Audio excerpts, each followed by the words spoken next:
BJP सरकार हुआ है, हम नहीं मानते, लेकिन उनके लिए जरूर हुआ है। उनको ये मालूम है कि उन्होंने अपनी सरकार में इतने घोटाले किए हैं कि अगर हम बीजेपी के खिलाफ जाएंगे तो यकीनन जेल में चले। अखिलेश यादव ने जितने भी घोटाले किए हैं अपने नहीं किए हैं, लेकिन पब्लिक को तो फायदा दिया है। कभी महंगाई के दौर में महंगाई पे तो नहीं पहुंचाया। दलाली का खाते खुले हुए हैं ना जिस लोगों के समाजवादी पार्टी से, और इसलिए डरा रहा है कि वही साहब बी टीम में सरकार जो चल रही है धरने को नहीं मानती है। धरने से कुछ नहीं होता क्या? तो गांधी जी ने बेलना वजह में आज़ादी का कोई फायदा ही ना होने का, जब धरने से कुछ नहीं होता। तो बीजेपी को हराने वाली हर पार्टी के साथ होने के लिए तैयार हैं।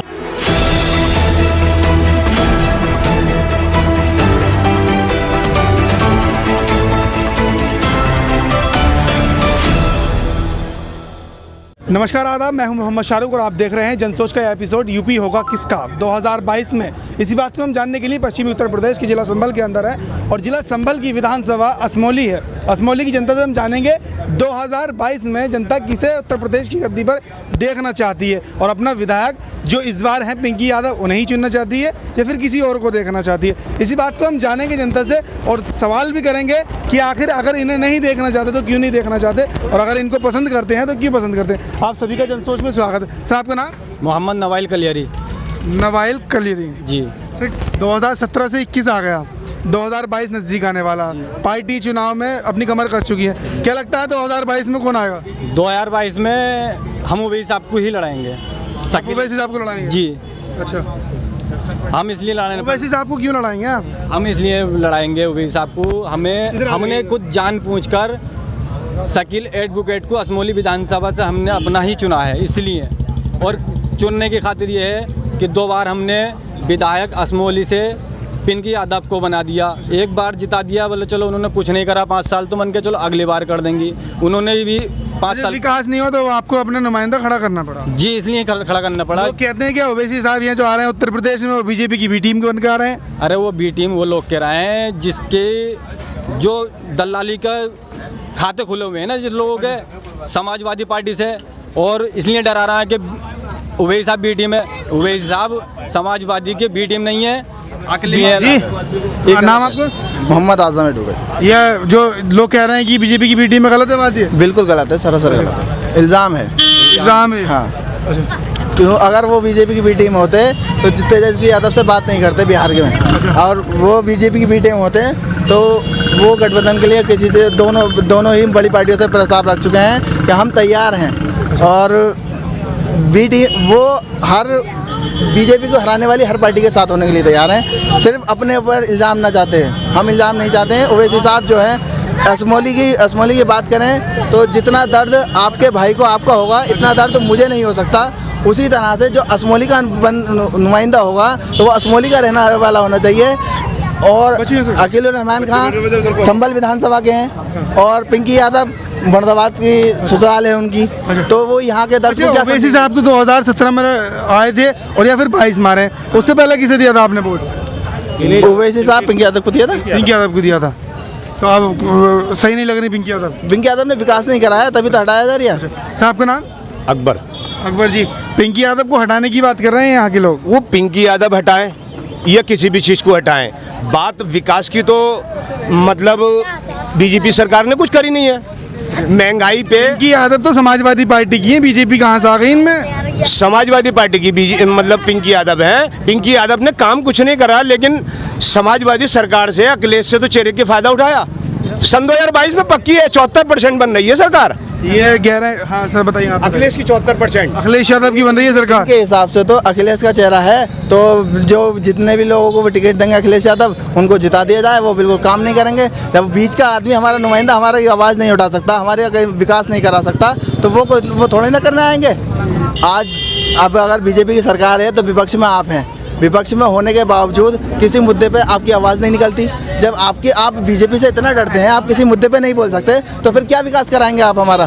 क्या हमारी महंगाई को रोक सकते हैं? कौन सा आपने महंगाई के लिए धरना प्रदर्शन किया? कौन सा हमारे विकास के लिए तुमने आवाज़ उठाई? कौन से जो जुल्म हुए या जाती हुई या यहाँ रेप वगैरह की घटनाएँ हुई, या मतलब ये जो गुंडागर्दी का प्रदेश बनता जा रहा है, कौन सा आपने जुलूस निकाला? विपक्ष में रहते हुए अखिलेश यादव पे कह रहे हैं कि इन्होंने विपक्ष में रहते हुए कुछ नहीं किया। ना धरना दिया कहीं महंगाई के खिलाफ, ना किसी के अगर रेप हो जाता तो कुछ है ना, ये सपोर्ट है, सपोर्ट के साथ योगी सरकार चल रही है। और मैं आपको बता दूं जी, इसमें ऐसा होता है कि जैसे सरकार किसी विपक्ष की होती है, विकास की सरकार होती है, लेकिन धरने से पार्टी धरने से कुछ नहीं होता है। जो कानून लिखती है मौजूदा हालात में वही होता है। धरने से क्या होता है? धरने से कुछ नहीं होता। धरने से कुछ। आपका नाम? मेरा नाम मसरूर है। धरने से कुछ नहीं होता क्या? तो गांधी जी ने बेलना वजह में आज़ादी का कोई फायदा ही ना होने का, जब धरने से कुछ नहीं होता तो ये तो जो कह रहे हैं धरने से तो देश आजाद हो गया, आप काम नहीं कर पाएंगे। ये सरकार धरने को नहीं मानती है।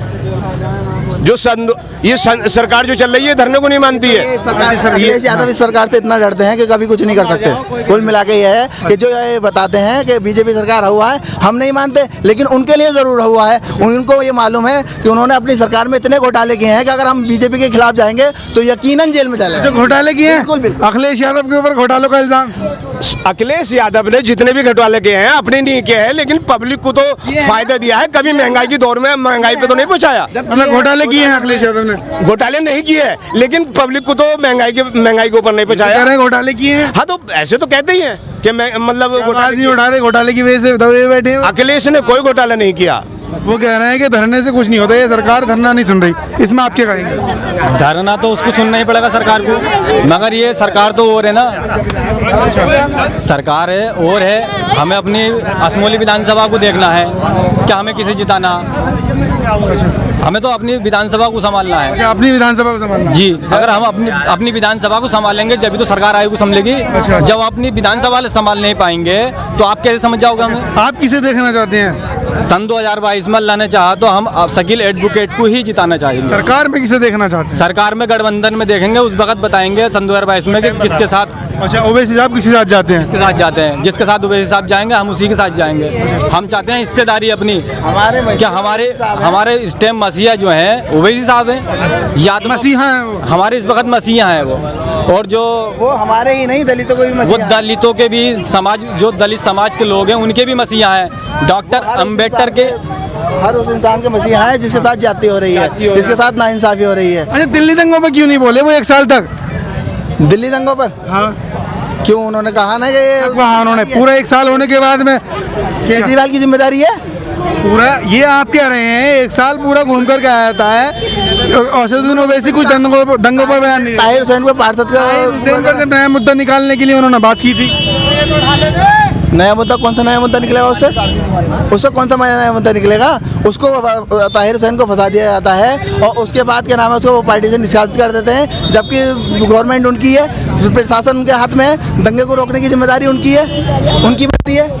अच्छा, दंगों को रोकने की जिम्मेदारी प्रशासन की होती है ना। प्रशासन किसके हाथ में होता है? एक सवाल बताइए, तेलंगाना में 119 सीटें हैं जी, ओवैसी साहब के खाते में 7 हैं। हाँ उत्तर प्रदेश में आ रहे हैं 403 सीटें हैं जी। यहाँ कितनी सीटें ले लेंगे और यहाँ हिस्सेदारी क्यों मांग रहे हैं जब उनका कोई वहाँ उप मुख्यमंत्री नहीं है, कोई ऐसा कोई नुमाइंदा नहीं है?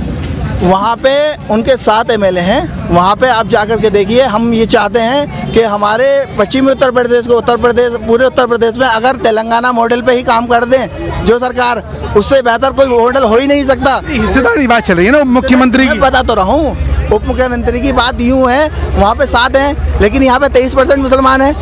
यहाँ 23% मुसलमान है। 23% के हिसाब से हमें हिस्सेदारी चाहिए। हमारा डिप्टी सीएम होना चाहिए। तेलंगाना मॉडल पे विकास करा। अगर तेलंगाना मॉडल के हिसाब से उत्तर प्रदेश का, तेलंगाना में 7 एमएलए हैं, उसके बावजूद 12% रिजर्वेशन है। यहाँ पे अखिलेश यादव ने 18% का रिजर्वेशन का वादा किया था, वो झूठा हुआ। वहाँ पे उन्होंने 7 एमएलए होने के बाद 12% का रिजर्वेशन ले रखा है। तो यहाँ हमारे लिए इंसाफ की बात होगी या नहीं होगी, ये बताइए। ये रोशनी का चिराग जल रहा है। जी बिल्कुल।